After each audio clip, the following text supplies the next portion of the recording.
The Tipping Point with Mike Tipton is brought to you by W. What is W? W is a clean energy drink that is made to give you focus with no crash, jitters, or angst like those other energy drinks have. They also have no maltodextrin fillers and don't use artificial dyes. W contains vitamins, amino acids, a nootropic, and 150 milligrams of caffeine. W's products are made in the USA in an FDA-inspected facility that strictly adheres to GMP manufacturing guidelines. All of the flavors are unique and custom-made by W, and you'll never taste our taste anywhere else. The best part about it is they're affordable. W's drinks come out to about $1 per drink, much cheaper than Starbucks or any of those canned energy drinks. To learn more, visit w.gg.com/discount/MRTipton33 and place your order today. Use promo code MrTipton33 and save today. W Energy, be better. What's going on, everybody? I want to tell you about my new friends over at Cleverman. Visit them online at becleverman.com. What they gave me was the energizing face and beard scrub along with the Cleverman face scrubber. And trust me when I say this, the energizing face and beard scrub smells amazing. Combining it with the face scrubber, making sure that your boy was looking as good and sexy as possible, opened up a whole different sensation in my face that I haven't ever felt before. I felt so clean, so fresh, and so clean, like Outcast said, and it helped me feel like I was ready for my day. Make sure you visit them online at becleverman.com and follow them on Instagram at clevermannyc. The link is up in my bio if you want to check out all the amazing products they have. Visit them online, becleverman.com.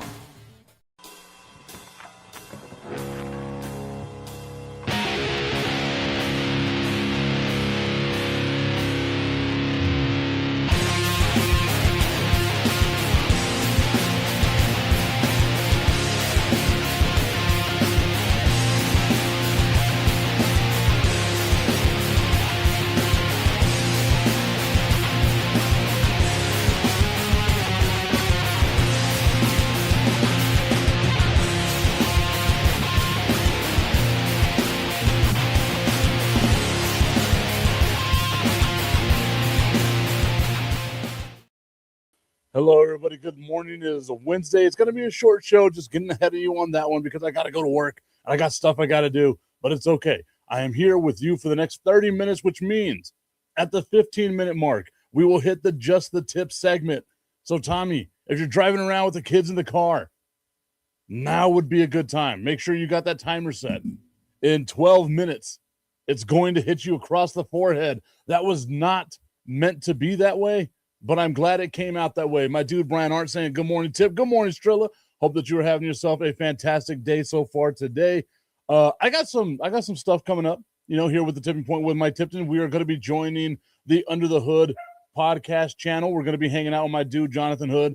That'll be Monday through Friday, same time, doing all the same stuff that we're doing here, just another place where you can get the Tipping Point with Mike Tipton. You know what they always say?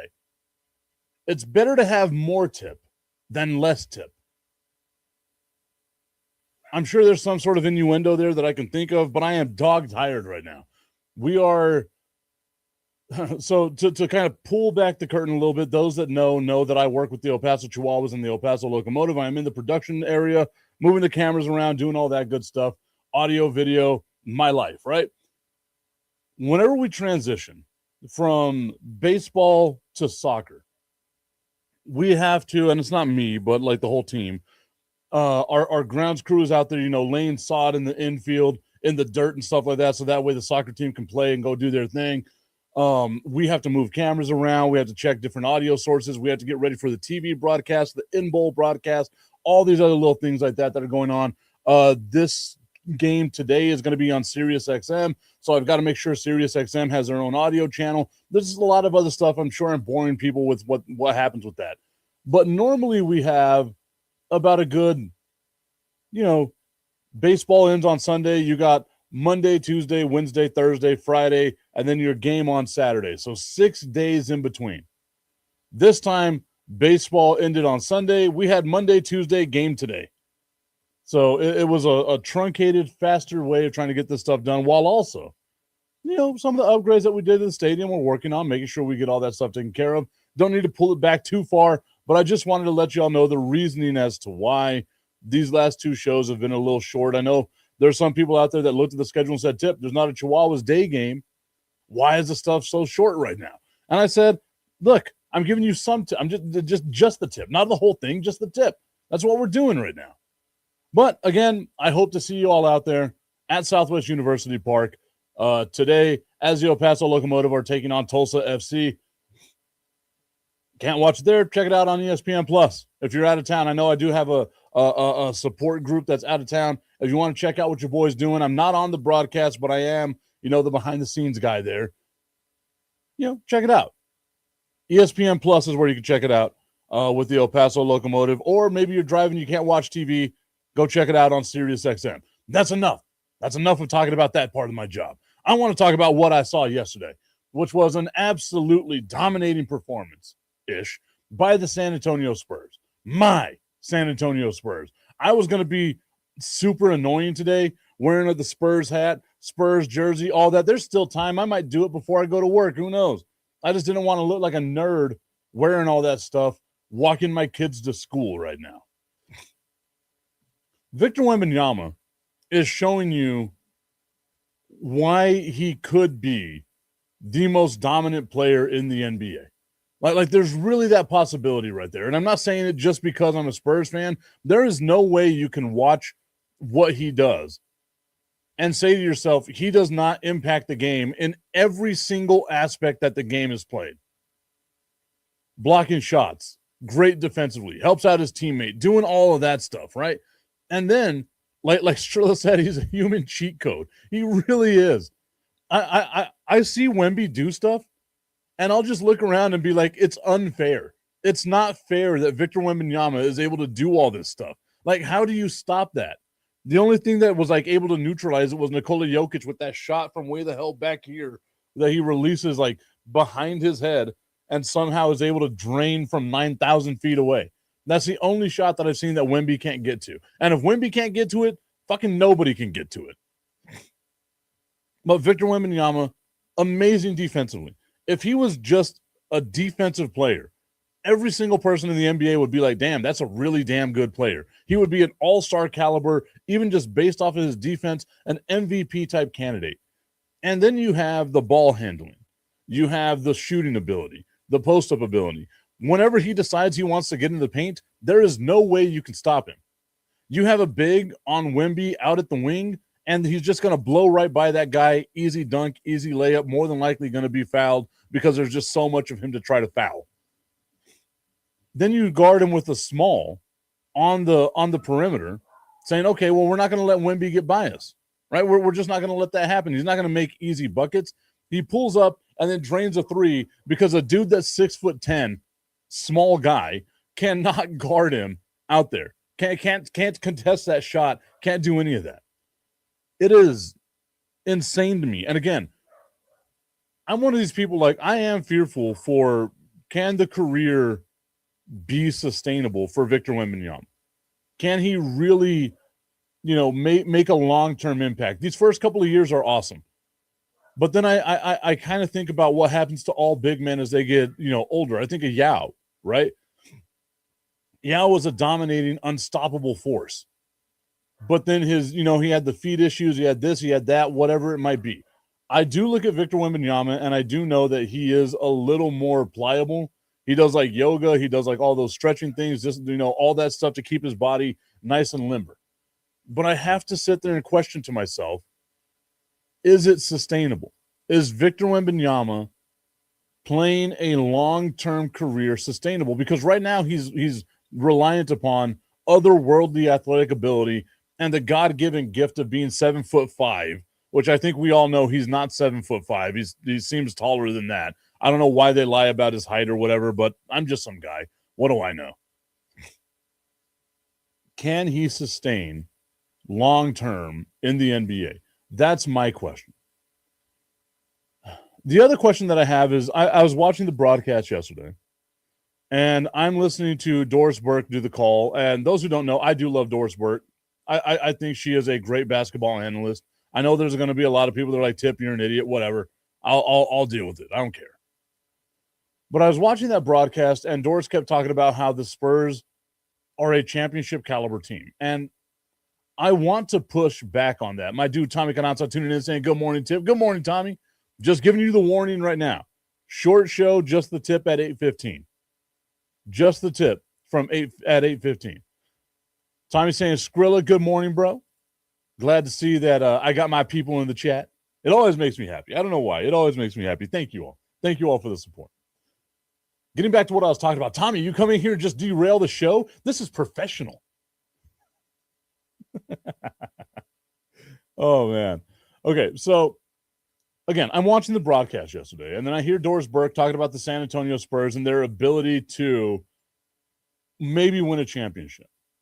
And again, you guys know that I've been a little apprehensive on this. It's not because I'm pessimistic. I try to think of myself as a pretty optimistic kind of guy, but I'm also super realistic.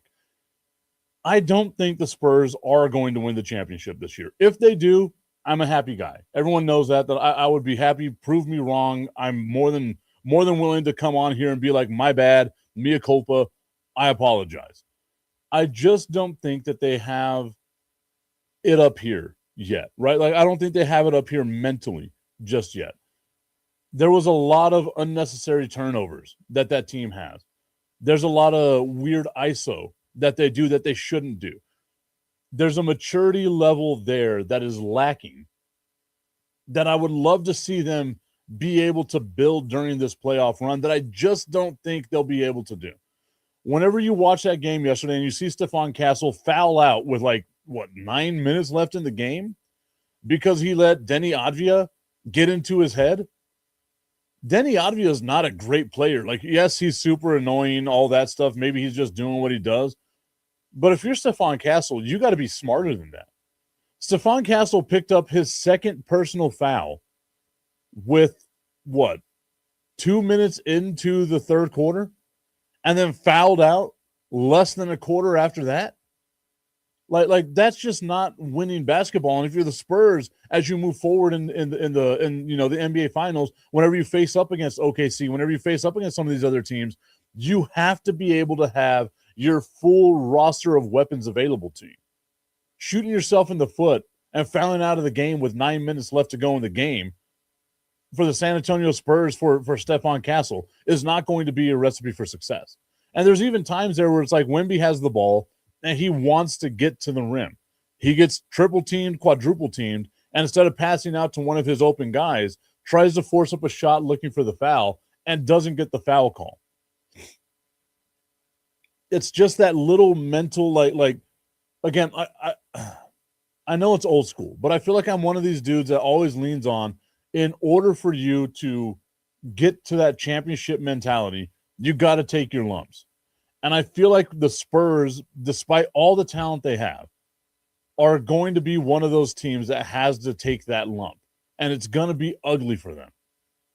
But if there's one guy that I know that can bounce back, it's going to be Victor Wembanyama. He has that Jordan, I took it personal mindset. Could you imagine what happens to Wemby if he loses in game 7 of the conference finals? If he loses in game 7 of the NBA finals? Just what type of monster that would create from within?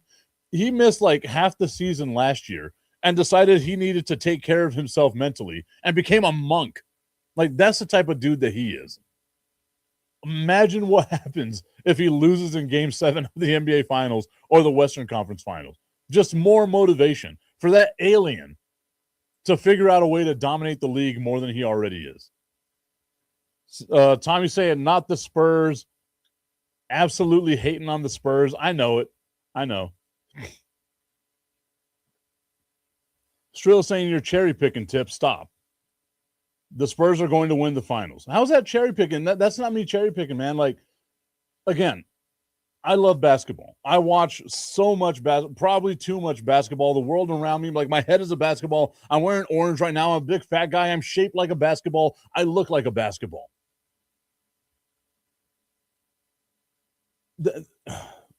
Get that killer mentality. You had at one point a 28-point lead in the third quarter. You let that team in the Portland Trailblazers, which is not a great team. They're not bad by any means, but they are not a great team. They're not a great shooting team. You let them come back and get within 9. Sure, you end the game, and it's, a bigger gap than what it was 5 minutes left in the game. You cannot allow a team like Oklahoma City to be able to come back. Because if Oklahoma City is down 28 and they come back within 9, Oklahoma City is going to win that game. Portland, again, their first go-around with this, they didn't even have Damian Lillard. Imagine if Dame is out there. Now you got to worry about that.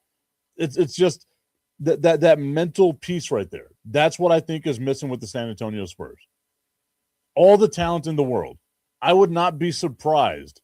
Okay, let me take that back. I would be a little surprised if the San Antonio Spurs won the NBA championship this year.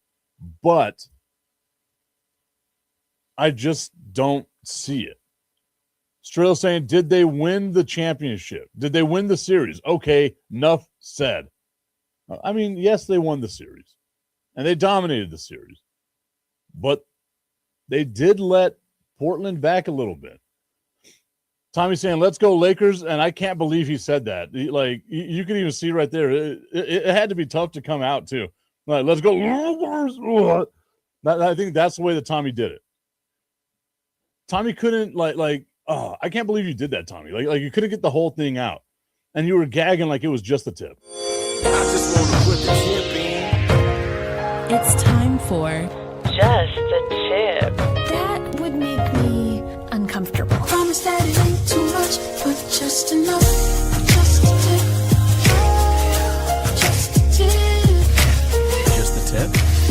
Just the tip. It's time for Just the Tip.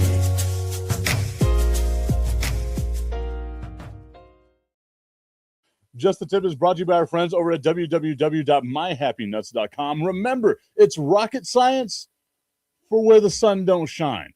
Guys, it's getting hot out there. You want to make sure you get yourself taken care of.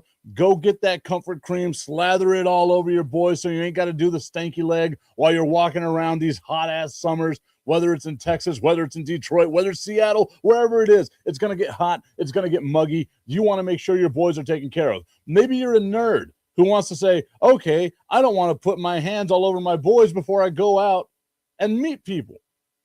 First off, wash your damn hands, you gross-ass MF. And 2, we have the comfort powder. Just pull your XXX undies open a little bit, sprinkle that powder downstairs, and boom, you're taken care of all day long. No more stanky leg, no more walking to the outside, none of that nonsense. www.myhappynuts.com. Use promo code Mike Tipton at checkout and save on all of your male grooming needs. Wash your hands, you gross ass.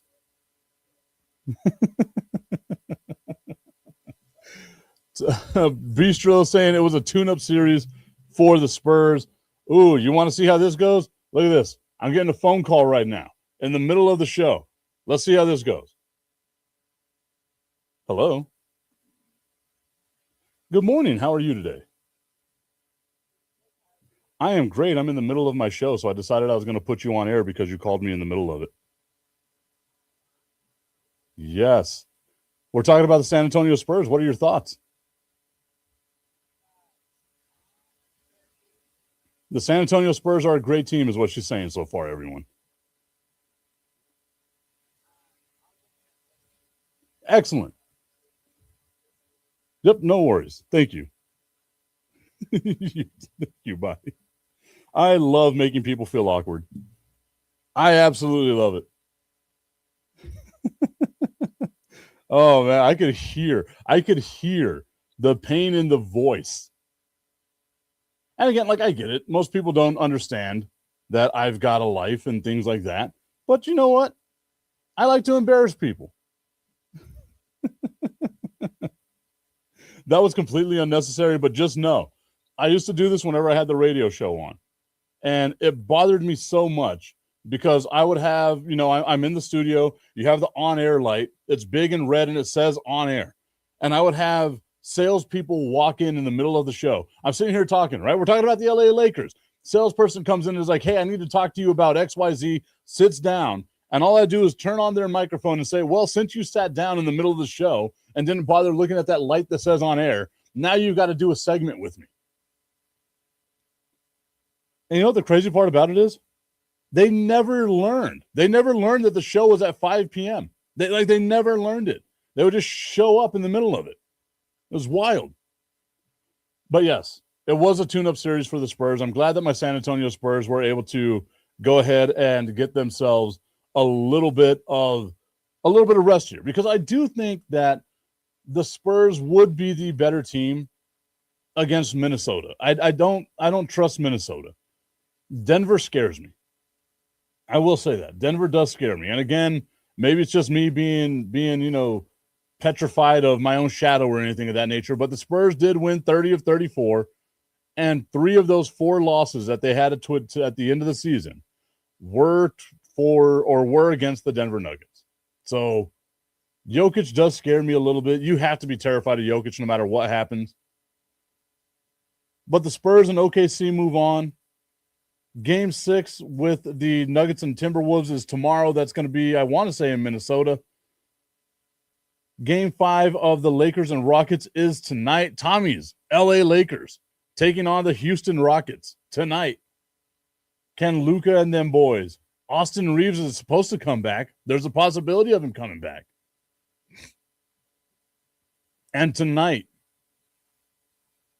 the Orlando Magic, I can't even say it. The Orlando Magic have the possibility of ending the Detroit Pistons season. I am mind blown at how this series has gone. I expect so much more from Detroit. I hope Detroit could find a way to win this. Let's push it to 6 or 7. Wow.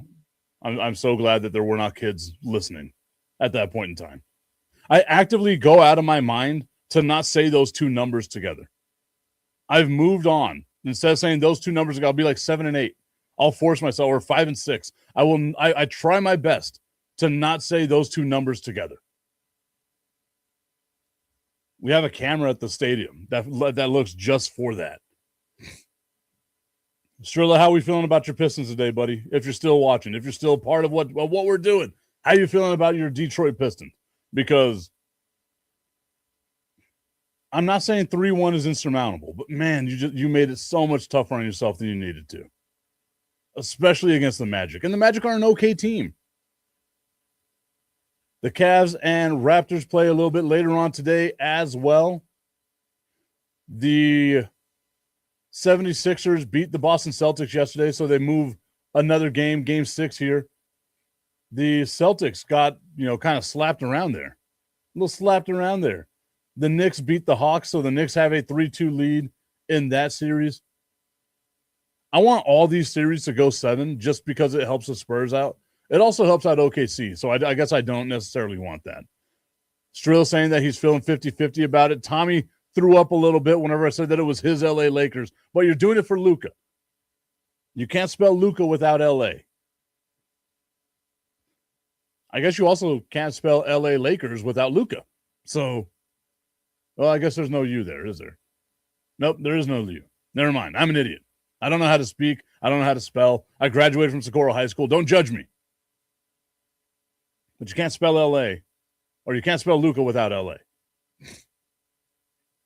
Oh. I still can't. And again, it's not me trying to harp on the Pistons or anything. I cannot believe this with that team. They're much better than what they have shown so far. They really are. And I was hoping and expecting to get the the Detroit Pistons in the NBA Finals versus my San Antonio Spurs. I thought it would be fun. If the Pistons wind up falling to the Orlando Magic, it is the easiest road to the NBA Finals for the Boston Celtics. And if they find a way to fumble this, it'll be just like the Buffalo Bills fumbling their chance to get to a Super Bowl in this year's playoffs. The Boston Celtics cannot fumble this. They just cannot fumble this. NFL news that I wanted to get to. The Jets are considering Russell Wilson as their backup quarterback. Shrill saying unforced turnovers and Duran being a little bitch are killing the Pistons. Wow.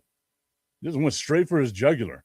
I agree. And that's the thing that I've noticed again, right? The Pistons are a young team, a very young team. We're in the playoffs last year. You were expecting to step forward this year because they took their lump last year, right?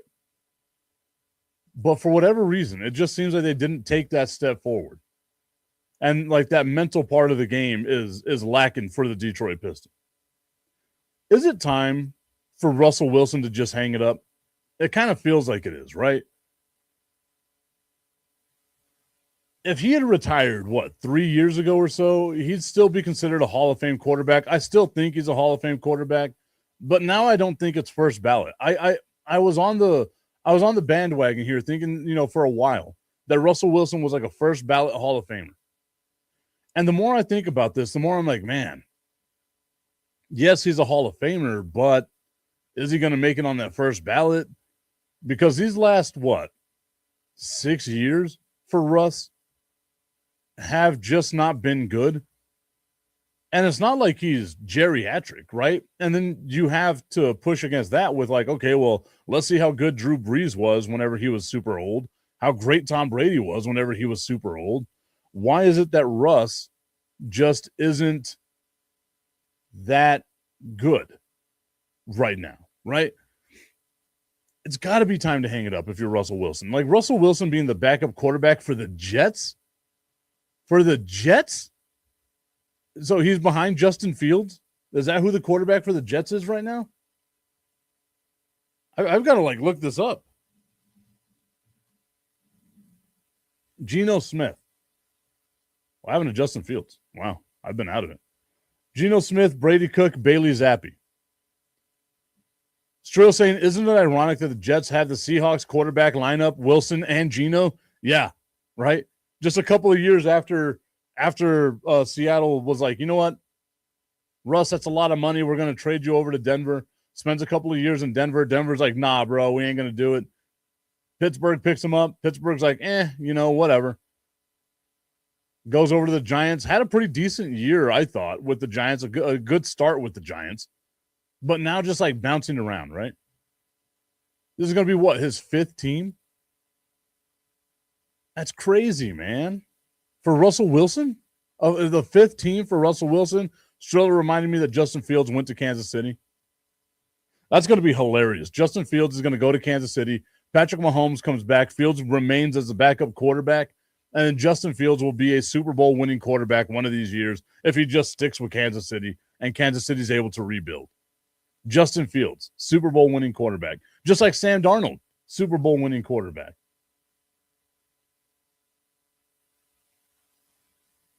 Bailey Zappi, though. And then if you're Russ, do you want to back up Geno? Is there a big gulf between Geno and Russ? Well, is there really? I don't feel like there is. I feel like Russ has a better deep ball than what Geno has. And if you're going to be bad, at least be fun to watch. So for me, just let Justin Fields, or not Justin Fields, let Russell Wilson drop back and try to throw as many bombs as he possibly can to Garrett Wilson, right? They're not going to be a good team. They're still going to be the worst team in the division, I feel. Well, maybe Miami. Maybe Miami might give them a little run for who's going to be worse there. But you're not going to be a playoff contending team if you're the Jets. So if you're going to be bad, at least be fun to watch. At least be competitive.